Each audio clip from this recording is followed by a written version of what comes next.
Hello, listening squirrels. Sorry I didn't finish yesterday's chapter. It wasn't long, but I was just chomping at the bit to get over to Jaxie's to see who won all those amazing prizes. And my sissy won the prize I donated, so I get to hand deliver it. And I've got another big surprise. Actually, it's one that Pivy does it all. She gifted me this, and I hope she won't mind my passing it along, because I won't say anymore because I'll give it away. But anyway, y'all will see. But thanks to Irene, I'm able to give my sister another surprise. Okay, we were at the end of whatever chapter, this 34 maybe. I'll go back over the last two little paragraphs. I don't see how God could let it rain today, she whispered rebelliously. But the shower was soon over and the sun shone again. Nan could hardly eat any dinner for excitement. Mummy, may I wear my yellow dress? Why do you want to dress up like that? To call on a neighbor, child. A neighbor. But of course Mother couldn't understand. Please, Mummy. Very well, said Anne. The yellow dress would be outgrown very soon. May as well let Nan get the good of it. Nan's legs were fairly trembling as she set off, the precious small parcel in her hand. She took a shortcut through Rainbow Valley up the hill to the side road. The raindrops were still lying on the nasturtium leaves like great pearls. There was a delicious freshness in the air. The bees were buzzing in the white clover that edged the brook. Slim blue dragonflies were glittering over the water. Devils darning needles, Susan called them. In the hill pasture, the daisies nodded to her, swayed to her, waved to her, laughed to her. With cool gold and silver laughter. Everything was so lovely, and she was going to see the wicked lady with the mysterious eyes. What would the lady say to her? And was it quite safe to go and see her? Suppose you stayed a few minutes with her and found that 100 years had gone by, as in the story she and Walter had read last week. And that's the end of chapter, it was 35. Chapter 35. So I'm going to go on to chapter 36 and hope it's not too long. And you listeners get a bonus. I guess it's a bonus. I got an FO. I made my brother. It's finished. I'm showing you the back side. That's the front. It took a while longer because about right in here I got mixed up. Got on the wrong row and had the wrong side on the right side. So I had to frog several rows. Anyway, it's done. And now I'm getting back to the whites and the multi one that is the pattern that I don't use all the time. As a matter of fact, it's one I've never used before. So, thanks to who sent me that book. I want to say it might have been Carrie the Yarny Elephant, but I could be totally wrong. But anyway, it's a nice little book of dishcloths, and I think it's got crocheted and knitted. It might just be knitted. But anyway, I'll be on that. And I've got about a little over half. Not sure it's quite 3/4, but hey, an FO's an FO, even if it's a washcloth or dishcloth, right? It's something my brother needed. Chapter 36. Nan felt a queer, tickly sensation in her spine as she turned into the lane. Did the dead maple bough move? No, she had escaped it. She was past. Aha, old witch, you didn't catch me. She was walking up the lane, of which the mud and the ruts had no power to blight her anticipation. Just a few steps more, the gloomy house was before her. Amid and behind those dark, dripping trees, she was going to see it at last. She shivered a little and did not don't know if you can hear that, but the wind is rippling my roof. Quite gusty outside, and I've got to take the trash out. It's going to blow me away. And there's a barn there, and the roof is just peeled up. So every time there's gusty wind, it just flips. If you hear any weird noises, that's what it is. At last, she shivered a little and did not know that it was because of a secret, unadmitted fear of losing her dream, which is always, for youth or maturity or age, a catastrophe. She pushed her way through a gap in a wild growth of young spruces that was choking up the end of the lane. Her eyes were shut. Could she dare to open them? For a moment, sheer terror possessed her, and for 2 pins she would have turned and run. After all, the lady was wicked. Who knew what she might do to you? She might even be a witch. How was it that it never occurred to her before that the wicked lady might be a witch? Then she resolutely opened her eyes and stared piteously. Was this the gloomy house? The dark, stately, towered and turreted mansion of her dreams? This? It was a big house, once white, now a muddy gray. Here and there broken shutters, once green, were swinging loose. Front steps were broken. A forlorn glassed-in porch had most of its panes shattered. The scrolled trimming around the veranda was broken. Why, it was only a tired old house, worn out with living. Nan looked about desperately. There was no fountain, no garden, well, nothing you could really call a garden. The space in front of the house, surrounded by a ragged paling, was full of weeds and knee-high tangled grass. A lank pig rooted beyond the paling. Burdocks grew along the midwalk. Straggly clumps of golden glow were in the corners, but there was one splendid clump of militant tiger lilies, and just by the worn steps a gay bed of marigolds. Nan went slowly up the walk to the marigold bed. The gloomy house was gone forever, but the lady with the mysterious eyes remained. Surely she was real. She must be. What had Susan really said about her so long ago? Laws a mercy, you nearly scared the liver out of me, said a rather mumbly, though friendly voice. Nan looked at the figure that had suddenly risen up from beside the marigold bed. Who was it? It could not be.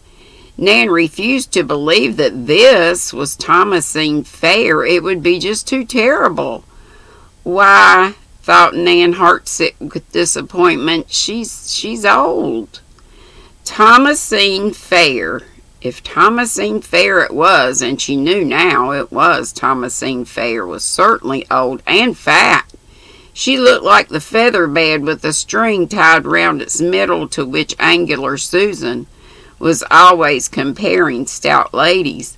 She was barefooted, wore a green dress that had faded yellowish, and a man's old felt hat on her sparse sandy gray hair. Her face was round as an O, ruddy and wrinkled with a snub nose. Her eyes were a faded blue surrounded by great jolly-looking crow's feet. Oh, my lady, my charming wicked lady with the mysterious eyes, where are you? What has become of you? You did exist. Well, now, and what a nice little girl are you? Asked Thomasine Fair. Nan clutched after her manners. I'm Nan Blythe. I came up to bring you this. Thomasine pounced on the parcel joyfully. Well, if I ain't glad to get my specs back, she said.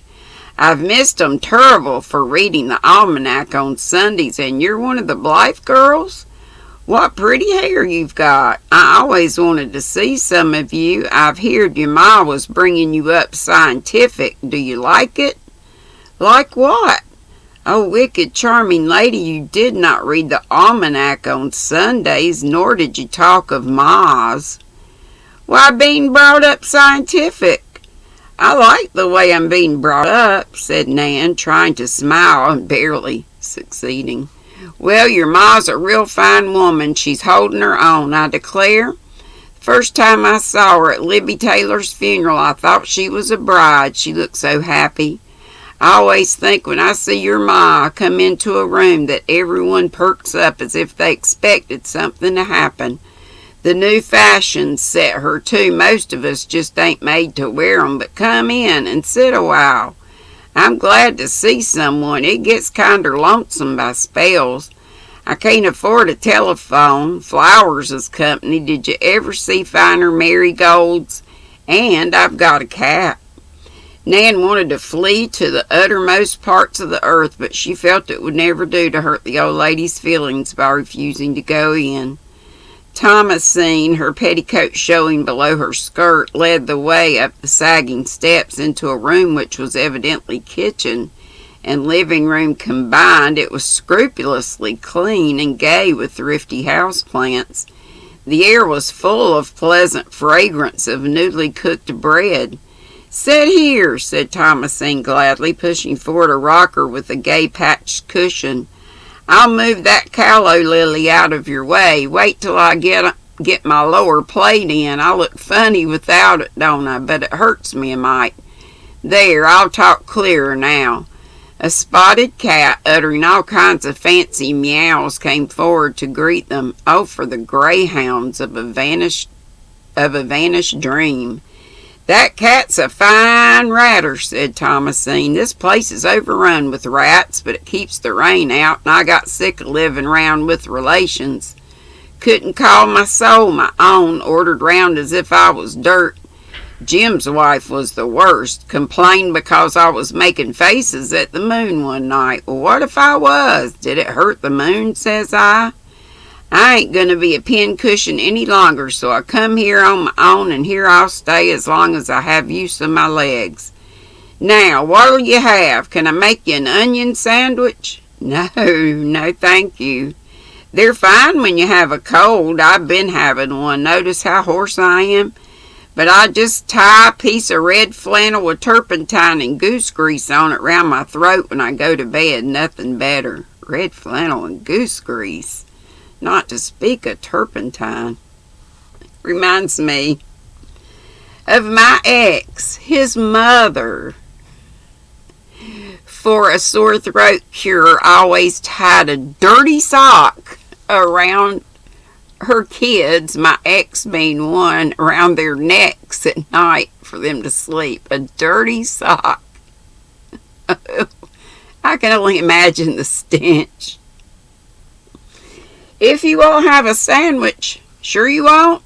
I'll see what's in the cookie box." The cookies, cut in the shape of roosters and ducks, were surprisingly good and fairly melted in your mouth.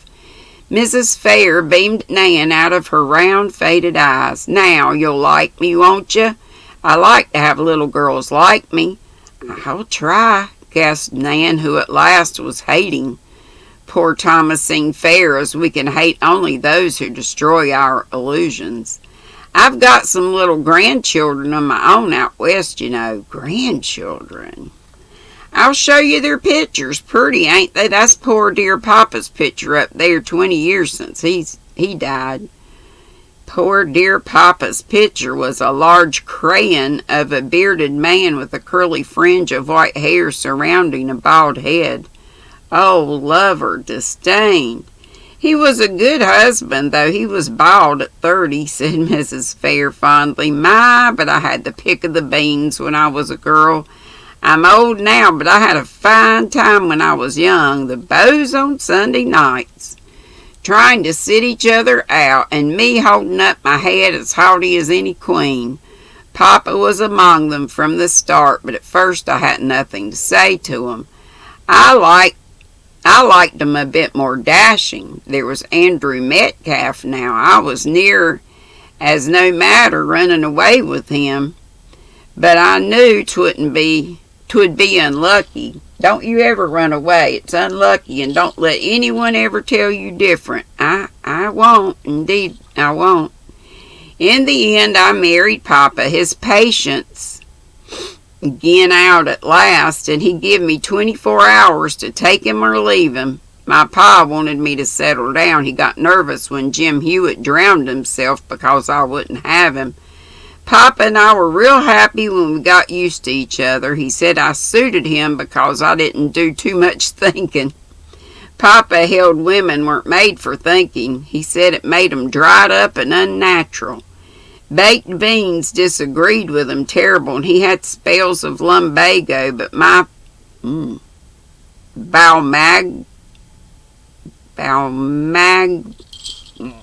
must be some flour. Balmagalia balsam always straightened that out. There was a specialist in town said he could cure him permanent, but Papa always said if you got into the hands of them specialists, they'd never let you out again, never. I miss him to feed the pig. He was real fond of pork. I never eat a bit of bacon, but I think of him. That picture opposite Papa is Queen Victoria. Sometimes I say to her, if they stripped all them lace and jewels off you, my dear, I doubt you'd be any better looking than I am. Before she let Nan go, she insisted on her taking a bag of peppermints, a pink glass slipper for holding flowers, and a glass of gooseberry jelly. That's for your ma. I've always had good luck with my gooseberry jelly. I'm coming down to Ingleside someday. I want to see them Chinese dogs of yours. Tell Susan Baker I'm much obliged for that mess of turnip greens she sent me in the spring. Turnip greens. I allowed I'd thank her at Jacob Warren's funeral, but she got away too quick. I like to take my time at funerals. There hasn't been one for a month. I always think it's a dull old time when there's no funerals going on. There's always a fine lot of funerals over Lowbridge way. It don't seem fair. Come again and see me, won't you? You've got something about you.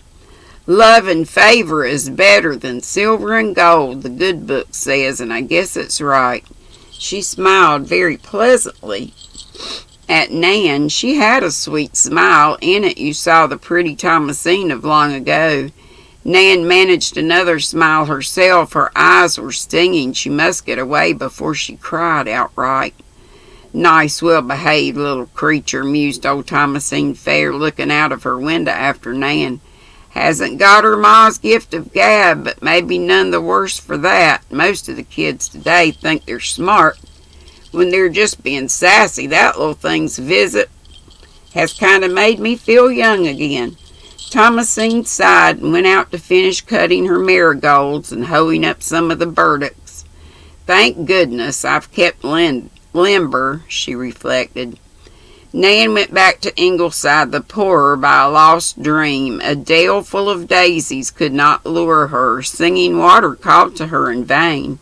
She wanted to get home and shut herself away from human eyes.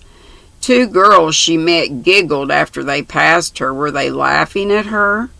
How everybody would laugh if they knew. Silly little Nan Blythe, who had spun a romance of cobweb fancies about a pale queen of mystery, found instead poor Papa's widow and peppermints. Peppermints.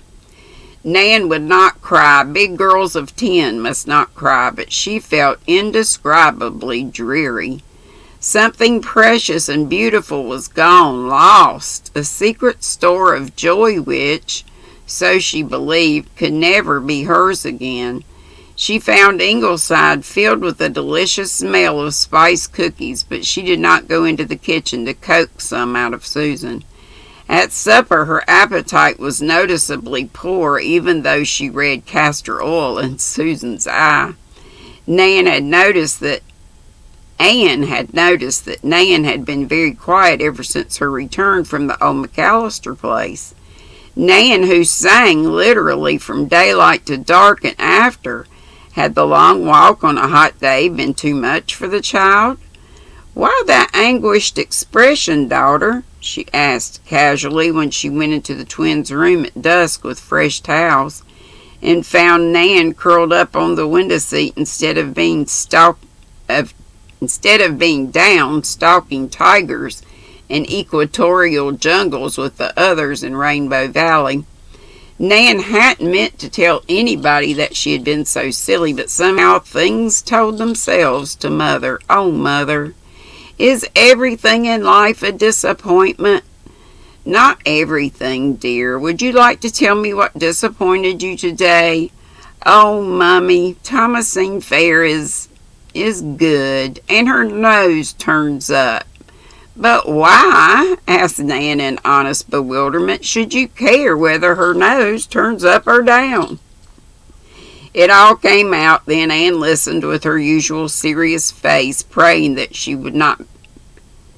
be not betrayed into a stifled shriek of laughter. She remembered the child she had been at old Green Gables. She remembered the haunted wood and two small girls who had been terribly frightened by their own pretending thereof, and she knew the dreadful bitterness of losing a dream. You mustn't take the vanishing of your fancy so much to heart, dear. I can't help it, said Nan despairingly. If I had my life to live over again, I'd never imagine anything, and I never will again. My foolish dear, my dear foolish dear, don't say that. An imagination is a wonderful thing to have, but like every gift, we must possess it and not let it possess us. You take your imaginings a wee bit too seriously. Oh, it's delightful. I know that rapture, but you must learn to keep on this side of the borderline between the real and unreal.